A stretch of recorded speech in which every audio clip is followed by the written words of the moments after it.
Darci Lynn Farmer was the bright-eyed girl who made America believe in magic again. With nothing but a puppet, a song, and her gentle Oklahoma accent, she won hearts and headlines on America's Got Talent. But 8 years later, that dream has curdled into confrontation. The same stage that made her famous is now the center of a bitter legal fight, and the name on the lawsuit has shocked everyone. For years, Darci smiled through the exhaustion, doing everything right, always grateful, always polite. Yet behind the polite laughter was a silence heavy with things she could never say. Now, at 20 years old, she has finally broken that silence. In court documents that surfaced in 2024, she accuses one of the show's most powerful figures of mistreatment and emotional harm. The girl who once spoke through puppets is finally speaking for herself. The rise of a prodigy. Darci Lynn Farmer was born on October 12, 2004, in Oklahoma City, a place far removed from the blinding lights of Hollywood. Her parents, Clark and Misty Farmer, described her as a quiet child, polite but deeply introspective. She loved to sing around the house, often performing for her brothers, but her shyness was crippling. The idea of standing on a stage terrified her. Singing was her escape, yet the fear of being seen kept her hidden until a church talent show changed everything. At age 10, Darci discovered ventriloquism, a dying art that suddenly gave her voice a new home. She could express herself without looking directly at the crowd, hiding behind her puppets, but still commanding the stage. Her inspiration came from watching Terry Fator, the Las Vegas performer who had won America's Got Talent in 2007. If he could do it, she thought, maybe she could too. With her parents' support, she began training seriously under the mentorship of young ventriloquist Lisa Bonaquisti. Lisa helped her control tone, timing, and character, turning Darci's nervousness into confidence. Her dedication was obsessive. She practiced for hours in front of the mirror, perfecting how to speak, sing, and breathe without moving her lips. Her first major step came in 2014, when she entered the International Cinderella Scholarship Program and won the Mini Miss title. That same year, she performed at local fairs and talent contests, astonishing audiences who couldn't believe that such a powerful singing voice was coming from a child holding a puppet. 2 years later, she appeared on Little Big Shots, performing I Wanna Be a Cowboy's Sweetheart with her cowgirl puppet, Katie. The clip spread across the internet, amassing millions of views. Suddenly, the shy girl from Oklahoma became the talk of morning shows and talent scouts. Her parents began homeschooling her full-time to manage the travel and appearances. In 2017, she took the biggest leap of her life, auditioning for America's Got Talent Season 12. With her rabbit puppet Petunia, she performed Summertime, leaving the audience and judges speechless. Within hours, the video became the most watched audition in AGT history. Mel B hit the golden buzzer, sending her straight to the live shows, while Simon Cowell called her a once-in-a-generation talent. When she won the competition that September, America crowned her its youngest star. But for Darci, it was only the beginning of a story far more complicated than anyone imagined. Behind the curtain, when Darci Lynn won America's Got Talent in 2017, the applause seemed endless. Overnight, she became one of the most recognizable young performers in the country, a symbol of pure, wholesome talent. But the moment the cameras stopped rolling, reality set in. The little girl with the puppet wasn't just a contestant anymore. She was a product of one of the most powerful entertainment machines on television. By December of that year, she was already headlining her own tour, Darci Lynn and Friends Live. What began as 5 small regional shows turned into a 52-city whirlwind. Tickets sold out in minutes, fans lined up outside theaters, and media outlets hailed her as America's new sweetheart. Her schedule included appearances on The Today Show, the Grand Ole Opry, and Christmas in Rockefeller Center. Then came NBC's holiday special, Darci Lynn, My Hometown Christmas in 2018, featuring stars like Pentatonix, Toby Keith, and Kristen Chenoweth. For a girl who had only just become a teenager, it was an unimaginable rise. But behind the spotlight, Darci's life was spinning out of control. She was still trying to finish school assignments on airplanes, memorizing routines between interviews, and smiling through exhaustion. Every part of her image, her clothes, hair, tone of voice, even her puppet dialogue, was monitored and approved. She was a kid trapped in an adult's schedule, a tour staffer recalled. If she complained, people reminded her how lucky she was. The emotional strain deepened when her relationship with the judges shifted. Simon Cowell still praised her publicly, but Mel B, who had once championed her with the golden buzzer, became distant and, according to production whispers, critical behind the scenes. Moments that looked lighthearted on camera sometimes carried tension.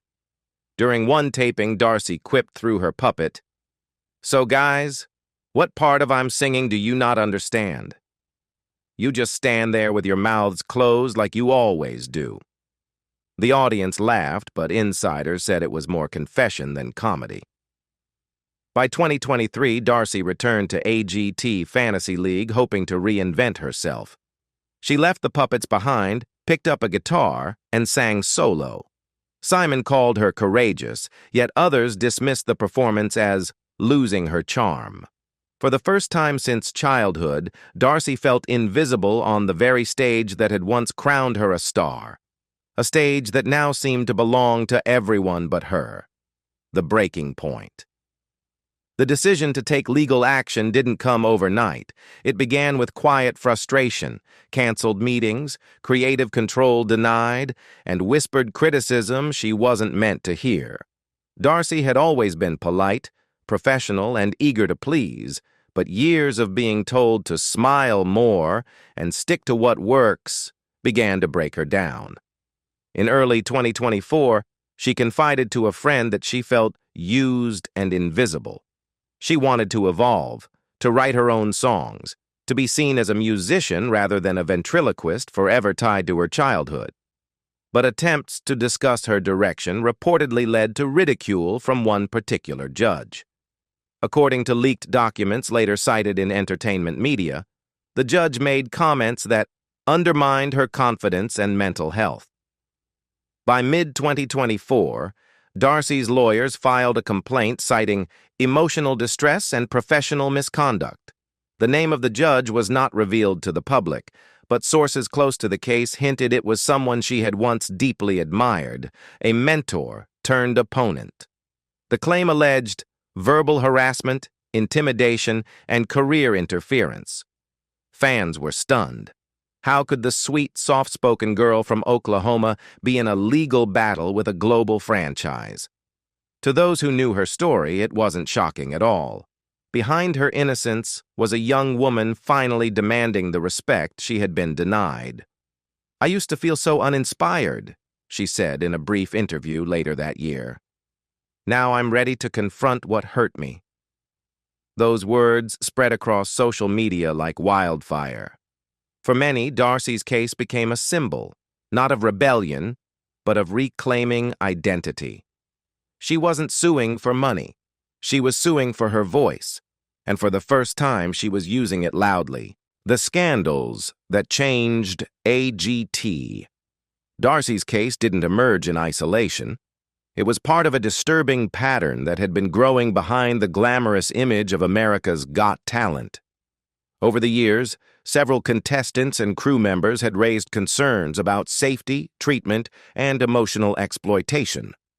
But the most shocking moment came in October 2021, when stunt performer Jonathan Goodwin nearly lost his life during rehearsals for AGT Extreme.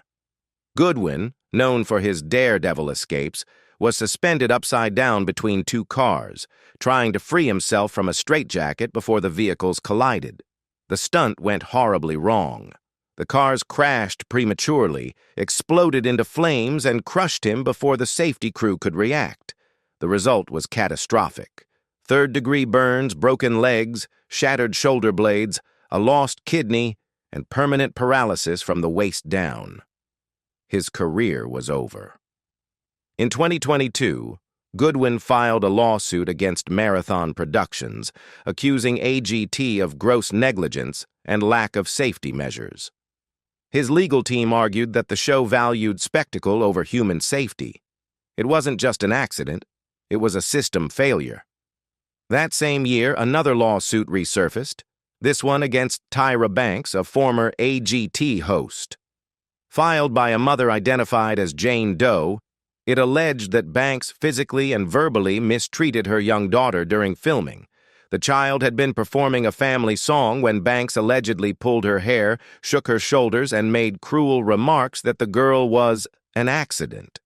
The family claimed emotional trauma. And in 2018, there was the wrongful death case of 79-year-old wheelchair user Maureen Allen. Her family accused AGT's production of blocking disabled access ramps at the Pasadena Civic Auditorium, causing her wheelchair to overturn. She suffered a fatal hip fracture and stroke weeks later. By 2024, these cases painted a chilling picture. The world's most popular talent show had a dark underbelly. Darci's lawsuit wasn't just personal anymore. It was part of a larger question about accountability. How many dreams had to break before someone took responsibility?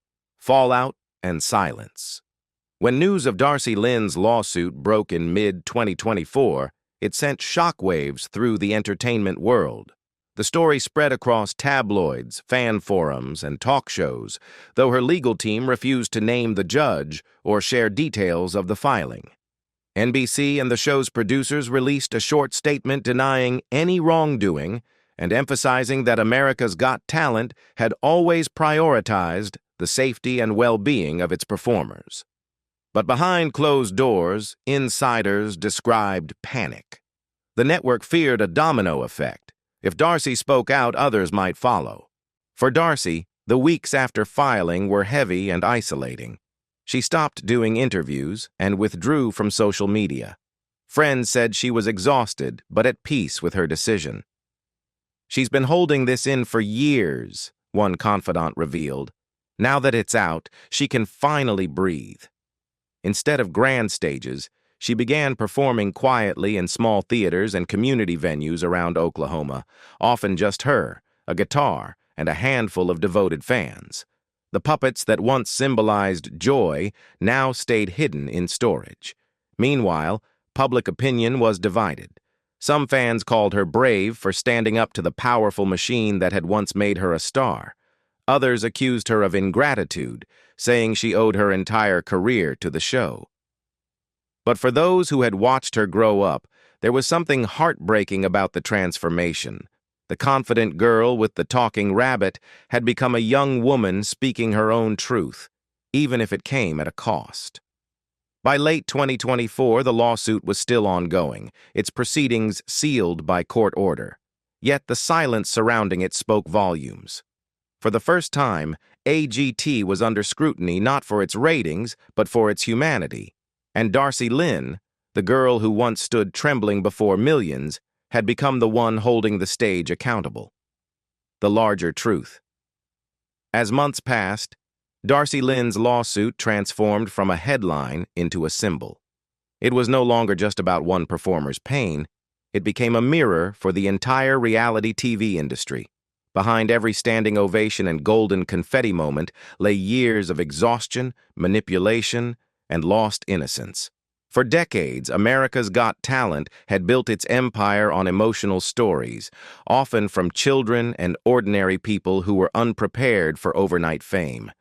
Darci's case forced viewers to ask, what happens when the applause fades? Those close to her say the experience changed her completely. She stopped chasing perfection and began writing her own music, songs about control, pressure, and freedom. One unreleased track, reportedly titled Push Our Luck, was inspired by her semi-final performance, where she dared to appear without her puppets for the first time. It became her quiet rebellion, a declaration that she no longer needed anyone's approval to exist as an artist. Industry insiders began to take notice. Former contestants privately praised her courage, calling her lawsuit a turning point. For years, rumors had circulated about the emotional toll AGT placed on its talent, how minors were overworked, how creative rights were stripped away, and how image contracts silenced them. Darci's voice shattered that silence. By 2025, while the legal process continued, Darci returned to small-town stages across Oklahoma, performing under her real name, without the spectacle. Fans who saw her describe a different presence, less rehearsed, more human. She no longer spoke through puppets. She spoke from pain, growth, and understanding.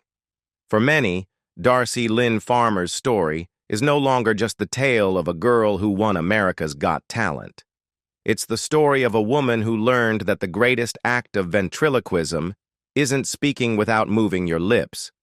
It's finding your real voice after years of being told to stay quiet. Darci Lynn's journey is a bittersweet reminder that fame often comes with a hidden price. She gave the world laughter and wonder, but when the lights dimmed, she faced her hardest performance, standing up for herself. Whether her lawsuit succeeds or not, she's already changed the conversation about what it means to protect young talent in entertainment. Do you think shows like America's Got Talent truly care about their contestants? Or are they just chasing ratings? Share your thoughts in the comments and don't forget to like, subscribe, and stay tuned for more stories that reveal the truth behind the spotlight.